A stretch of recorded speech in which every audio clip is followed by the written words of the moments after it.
Pessoal, então agora vamos entender esses grupos musculares e classificar alguns exercícios em iniciantes, intermediários e avançados. Começando pelo peitoral, como a gente já até viu no exemplo anterior, a gente tem que a máquina é um movimento iniciante, o Smith ele pode ser considerado um movimento intermediário e os halteres são um exercício avançado para o peitoral.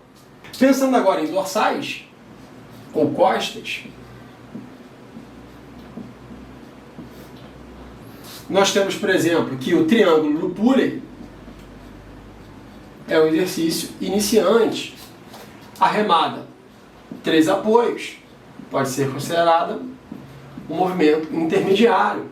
E a barra livre, um movimento avançado. Pensando agora em deltoides, ou ombro, a gente tem que a máquina é um exercício iniciante, o desenvolvimento na máquina é iniciante. A abdução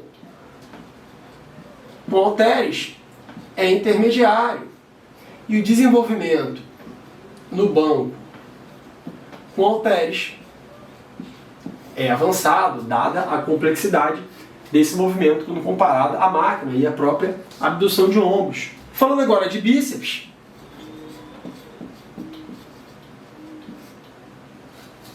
nós temos que o cross é um exercício iniciante, um halter pegada neutra é um intermediário e o banco Scott é considerado um movimento bem avançado para os flexores de cotovelo, para o bíceps, para o braquial, enfim. Essa é a sequência do bíceps. E o tríceps, a gente também tem que o cross é um exercício iniciante, mais estável. O testa com halteres ele é intermediário, porque exige mais coordenação. E a paralela livre é mega avançado para tríceps, fechada. Porque é muito complexo uma pessoa fazer um movimento com o próprio peso corporal dela. Pensando em quadríceps,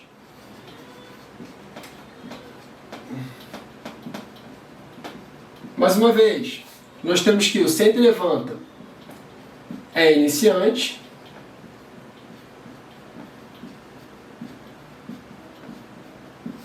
o leg inclinado ele pode ser um intermediário e o agachamento livre pode ser um exercício avançado. Para posterior de coxa, a gente tem que a flexão com a caneleira é iniciante, é bem simples. A mesa flexora é intermediário.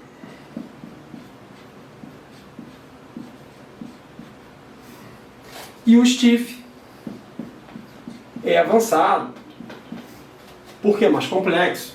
E para o glúteo,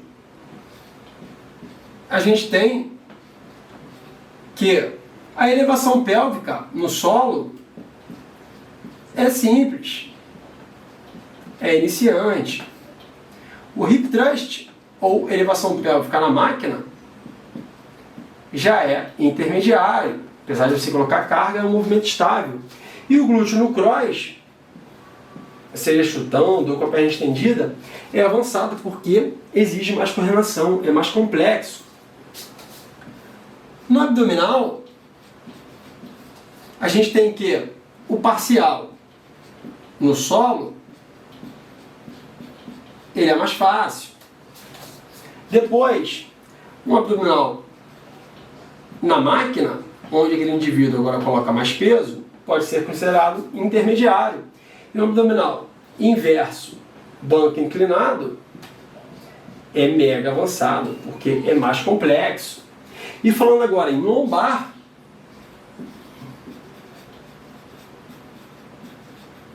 a gente tem que uma ponte em decúbito dorsal é mega iniciante, sendo isométrica. Depois a gente tem que um perdigueiro é intermediário. E um exemplo de bom dia, aquele exercício que o cara bota a barra nas costas e faz a flexão de tronco à frente e extensão, é um exercício considerado avançado. Então, Jorge, você me falou aí, a gente tem 1, 2, 3, 4, 5, 6, 7, 8, 9, 10.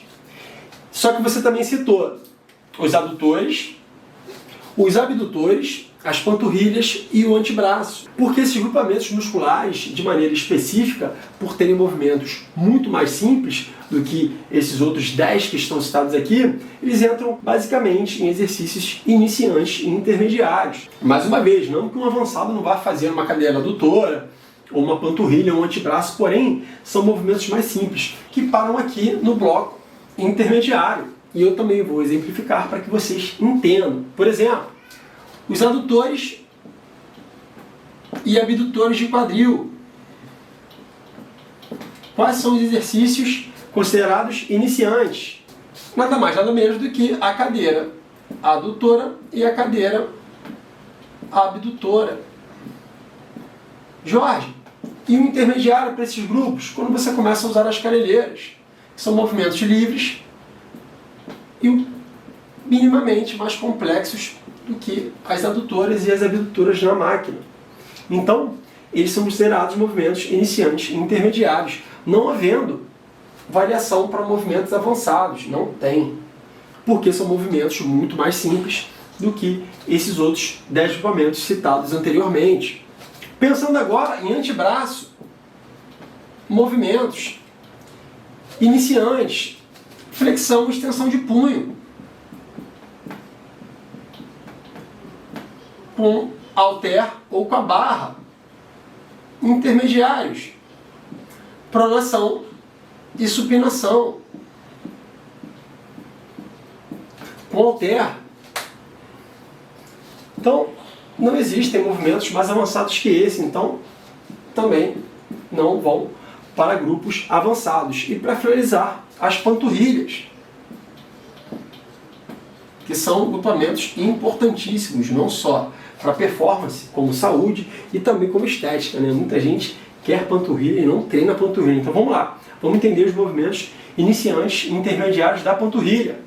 Na panturrilha a gente tem que, inicialmente, a gente pode fazer no degrau, sem sobrecarga externa ou segurando no halter, ou no leg, seja ele press ou inclinado. E para clientes mais intermediários, podem ser feitos no Smith, que também para panturrilha é uma máquina mega estável, e a cadeirinha solear, que também não tem dificuldades de serem realizadas para a panturrilha, para o sólido, né? Com maior ativação frente ao gastrocnêmio. Então, para o avançado, eles também não têm variação. Então é isso. Desses 14 exercícios, eu citei para que você tenha uma mínima noção do que poderia ser considerado um exercício iniciante, um exercício do bloco intermediário e um do bloco avançado. Então, anote isso tudo e tente ver também outras variações dentro desses exemplos em que você possa prescrever para o seu aluno de acordo com o nível de condicionamento dele, seja ele iniciante, intermediário ou avançado.